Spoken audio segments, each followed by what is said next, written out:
Salut, c'est Arnaud, je te souhaite la bienvenue dans ce nouvel épisode du podcast Au fil des rencontres. Alors, je suis aujourd'hui à Medellín depuis hier après-midi en fait. Si tu te rappelles, je t'ai dit que je m'en allais de Bogota à la fin de cette semaine. Et je voulais enregistrer le podcast hier, mais c'était pas possible, tout simplement parce que j'avais pas le temps, je devais m'occuper de rendre l'appartement et j'avais d'autres choses à faire en fait. Du coup, j'avais vraiment pas le temps d'enregistrer le podcast, donc j'ai décidé de le faire ce matin. Donc cet après-midi pour toi en France. Et dans l'épisode du jour, on va parler d'un principe que j'ai voulu expérimenter en fait cette semaine. Si tu te rappelles, j'en ai parlé à la fin de la vidéo que j'ai partagée avec toi cette semaine. Et il s'agit en fait d'un principe, des 6 principes qui sont dans le livre Influence et persuasion de Robert Cialdini. Je vais te donner les 6 principes et on va s'intéresser à celui dont j'ai envie de te parler aujourd'hui dans le cadre de cet épisode du podcast Au fil des rencontres. Alors, les 6 principes sont les suivants. Tu as la preuve d'autorité, la preuve sociale, le principe de réciprocité, le principe d'engagement, le principe de sympathie et celui qui nous intéresse en particulier aujourd'hui dans le cadre de cet épisode, c'est le principe de rareté. Que nous dit ce principe de rareté ? Alors j'ai pris quelques notes, je vais te lire ce que nous dit le principe de rareté. Alors concrètement, il dit que la valeur de quelque chose paraît plus élevée lorsque le stock est limité. Ou encore, on est davantage attiré par ce que l'on est sur le point de perdre en fait. Et donc, c'est ça en fait que j'ai voulu expérimenter cette semaine. Au début, j'ai fait la première expérience sans m'en rendre compte en fait. Et c'est quand j'ai réalisé en fait que c'était un des 6 principes du livre Influence et persuasion de Robert Cialdini. J'ai recommencé à le lire pour essayer de comprendre justement ce qui se cachait derrière. Et ce qui s'est passé en fait, c'est que ce mardi, lorsque j'étais au bureau, non seulement je pensais au fait que je devais m'en aller cette semaine, mais en plus je repensais à cette fille en fait que j'avais abordée là-bas et dont je n'avais plus du tout de nouvelles depuis quelques semaines en fait. C'était une fille que j'aimais vraiment bien, avec qui le courant passait bien, mais sauf que du jour au lendemain, elle me donnait plus de nouvelles en fait, tu vois. Et du coup, je repensais à ça et donc je me suis dit de toute façon, j'ai plus rien à perdre vu que je m'en vais cette semaine. Donc j'ai pris mon téléphone, j'ai essayé de retrouver son numéro et je lui ai envoyé un message et ce message, je vais te le lire. Et après, on va essayer de comprendre ce qu'il y a derrière, en fait. Alors, où est-elle ? Ouais, celui-là. Alors, tac. Ouais, je lui dis salut X, X étant son prénom. Je repensais à la façon dont on s'est rencontrés la dernière fois, en resituant exactement où on s'est rencontrés, comment est-ce qu'on avait fait ce jour-là. Et je me posais la question finalement de savoir ce qui s'était passé entre-temps pour que l'on perde le contact. Je trouvais ça aussi bizarre que mystérieux et étant donné que je m'en vais dans quelques jours, je me disais que c'était une bonne idée que l'on se revoie l'instant d'un verre pour qu'on se dise au revoir. Dis-moi quand est-ce que tu es disponible cette semaine, je te souhaite une bonne journée. Et donc je lui ai envoyé ce message et quelques secondes après, elle m'a répondu en me disant oui, très bien, on se voit. Et quand j'ai vu ça, justement, comme je te disais tout à l'heure, je me suis mis à me replonger dans le livre de Influence et persuasion pour essayer de comprendre justement ce principe de rareté parce que je trouvais ça intéressant, sa réaction. Et ce qui s'est passé à ce moment-là, c'est que finalement, je suis retourné dans mon répertoire et j'ai décidé de recontacter toutes les filles que j'avais rencontrées, que j'avais abordées dans la rue en fait, pour leur envoyer approximativement le même message, mais en adaptant toujours à chacune d'elles en fait. Et il y a eu 12 filles dans ce cas-là, et parmi les 12 choses dont je m'attendais, il y en a 4 qui n'ont pas répondu en fait. Et ça c'est pas très grave, c'est tout à fait normal. Il y en a 2 finalement avec qui c'était pas possible, c'est-à-dire qu'on pouvait pas se revoir parce qu'il y en a une qui est partie de la ville et une autre qui revenait en fait lorsque moi je m'en allais en fait. Donc logistiquement avec ces 2-là c'était impossible de se revoir, même si elles étaient d'accord. Et parmi les 6 autres, il y en a 4 qui m'ont dit concrètement oui et 2 qui m'ont dit ok je te tiens au courant, mais finalement elles ne m'ont jamais recontacté. Donc ça aussi tu vois, je m'y attendais aussi parce qu'en fait en faisant encore une fois, je te disais qu'il s'agissait vraiment d'une expérience pour moi pour tester en fait, parce que à la base je l'ai envoyé à une fille que je voulais revoir en particulier. Et quand j'ai fait ça, j'ai halluciné lorsque j'ai vu les réactions et les réponses des filles en fait, notamment les 4 qui m'ont dit oui. Et il y en a même les 4 qui étaient prêts pour qu'on se revoie. En fait, il me restait tellement peu de temps parce que tout ça s'est passé en 2-3 jours en fait. Il me restait tellement peu de temps dans la ville pour réussir à revoir toutes ces filles à un tel point que j'ai dit non à 2 d'entre elles en fait. Et forcément, elles étaient déçues et même ça allait vraiment très très loin en fait, parce que quand je revois les échanges de messages, il y en avait même qui s'occupaient finalement de gérer les questions logistiques à ma place pour me dire on se voit plutôt à telle heure, on se voit tel jour, on se voit à tel endroit, parce que ils voulaient qu'on se revoie en fait, tu vois. Et finalement, parmi ces 4-là, il y en a 2 à qui j'ai dit non, et il y en a une qui m'a dit ok je viens mais elle n'est pas venue, mais ça c'est pas très grave. Et il y en a une que j'ai revue hier en fait, et c'était pendant une pause déjeuner. Et à côté de ça, je continuais quand même toujours à aborder cette semaine à un tel point qu'il y a une fille que j'ai rencontrée il y a 2 jours, on s'est vu hier, on a passé la nuit ensemble, c'était très bien, mais ça je t'en reparlerai dans le cadre d'un article que je partagerai avec toi sur mon blog, je te l'enverrai par mail.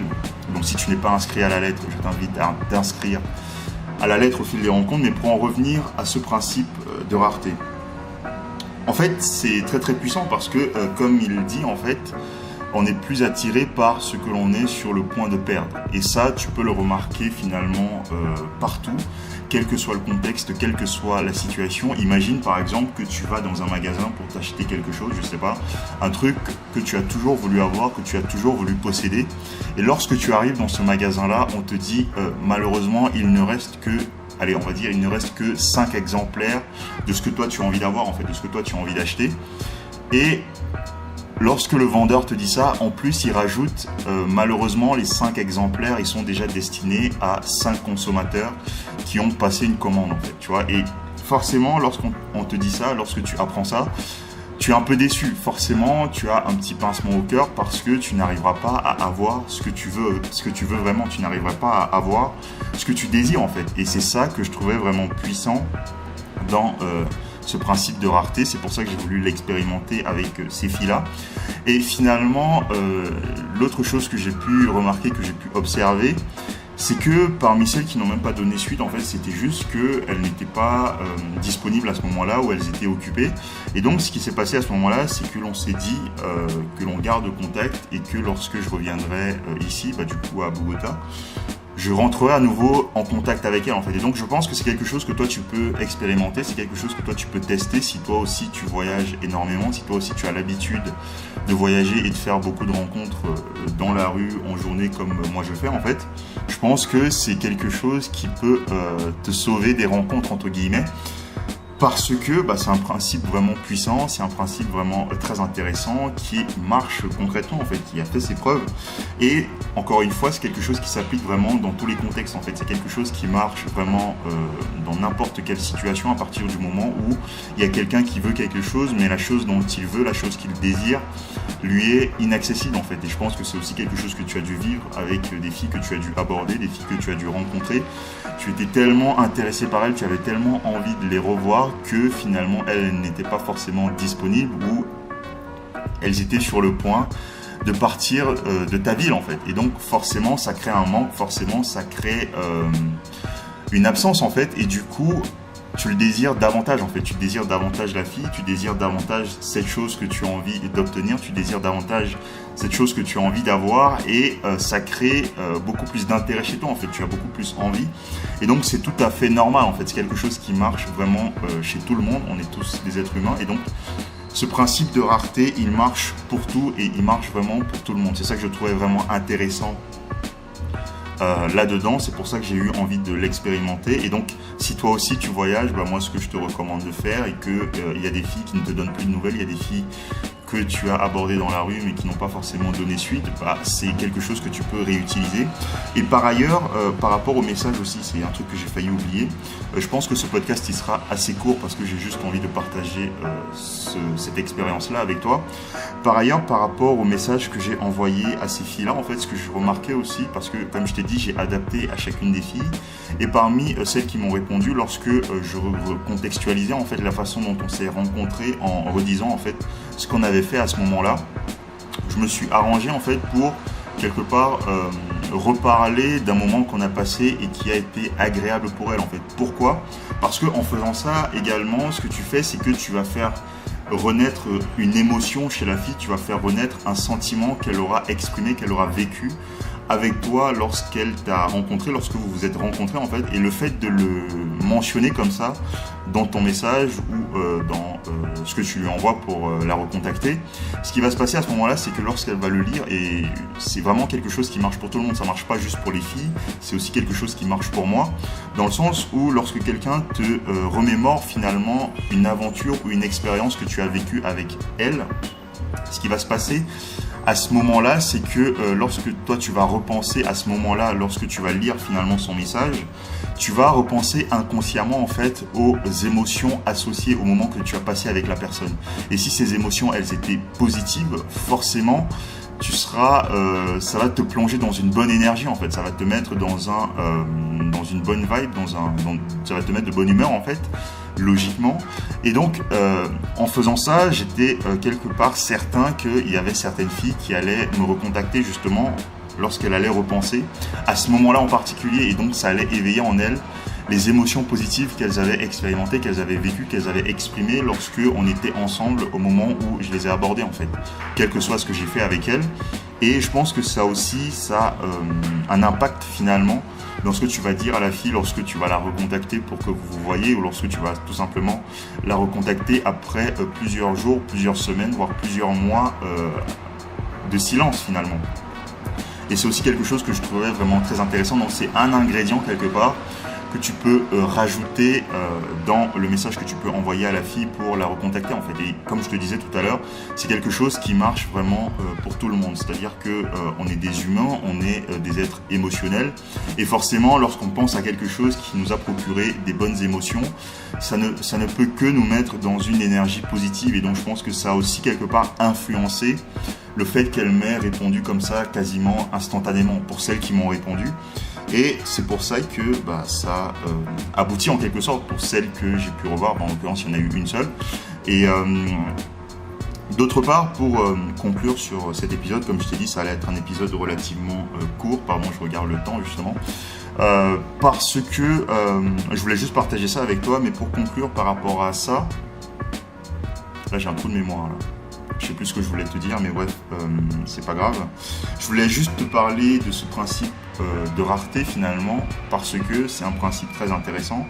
C'est quelque chose qui, comme je te disais tout à l'heure, pourrait t'aider à sauver des rencontres, sauver finalement des relations que tu commençais à faire naître avec des filles que tu as rencontrées. Et oui, voilà ce que je voulais te dire en fait, là ça me revient en fait. Et je repensais à cette remarque qu'un mec avait fait dans une de ses conférences. C'est un mec qui parlait en fait des dynamiques dans les relations multiples. Et ce mec, il expliquait dans sa conférence que il vaut mieux avoir 10 copines dans 10 villes différentes plutôt que d'avoir 10 copines dans une seule ville en fait. Et donc, c'est aussi ça que je trouvais intéressant et je voulais aussi t'en parler. Et donc, d'autre part, pour conclure justement, parmi ces filles justement que j'ai pas revues ou à qui j'ai dit que ça allait pas être possible parce qu'il me restait peu de temps, je leur ai dit qu'on allait rester en contact en fait. Et donc lorsque moi je reviendrai dans leur ville ou dans leur pays, si jamais je reviens, je rentrerai à nouveau en contact avec elles. Et donc quelque part ça solidifie aussi le contact que tu as créé avec la fille, que tu as fait naître, la rencontre que tu as fait naître avec cette fille là. Décidément j'ai du mal à parler en fait, c'est le matin ici, il est 8h à peu près. Mais le fait comme ça de prendre la décision de garder contact avec quelqu'un, parce que tu sais jamais en fait, tu sais pas ce qui peut arriver, tu sais pas ce qui peut se passer. Et donc le mieux c'est quand même de garder contact avec la personne, et comme ça si jamais tu reviens dans sa ville, si jamais tu reviens dans son pays, tu as juste à l'informer que tu es de retour. Et donc il y a de fortes chances, si tu as réussi à créer une bonne connexion avec la personne, il y a de fortes chances que vous puissiez vous revoir en fait. Et je pense que parmi les filles que je voulais revoir et à qui j'ai dit non, étant donné qu'elles étaient d'accord pour qu'on se revoie, je pense, après c'est que mon point de vue à ce moment-là, je pense que lorsque je reviendrai lorsque je les recontacterai pour qu'on se revoie, je pense que ce ne sera pas très compliqué en fait, parce que je me suis arrangé pour réussir à créer une véritable connexion en m'intéressant vraiment à elles et en faisant en sorte qu'elle aussi puisse s'intéresser autant à moi que moi je me suis intéressé à elle en fait. Donc voilà, C'est tout ce dont je voulais parler avec toi dans le cadre de cet épisode du podcast Au fil des rencontres. Ce principe de rareté justement que j'ai voulu expérimenter cette semaine à Bogota. J'ai vu qu'il marchait plutôt très bien. Et j'ai trouvé ça très intéressant, donc je pense que c'est quelque chose que j'expérimenterai de nouveau lorsque je voyagerai, je sais pas où, peut-être ici, j'en sais rien. Mais j'ai trouvé ça vraiment très très intéressant et vraiment très parlant en fait. Donc si tu as envie de l'expérimenter, moi je t'encourage à le faire. Si toi aussi tu es quelqu'un qui voyage, si toi aussi tu as l'habitude de rencontrer des filles comme ça à l'étranger lorsque tu vas dans un endroit, si tu as l'habitude d'aborder des filles dans la rue, c'est quelque chose que je te recommande fortement.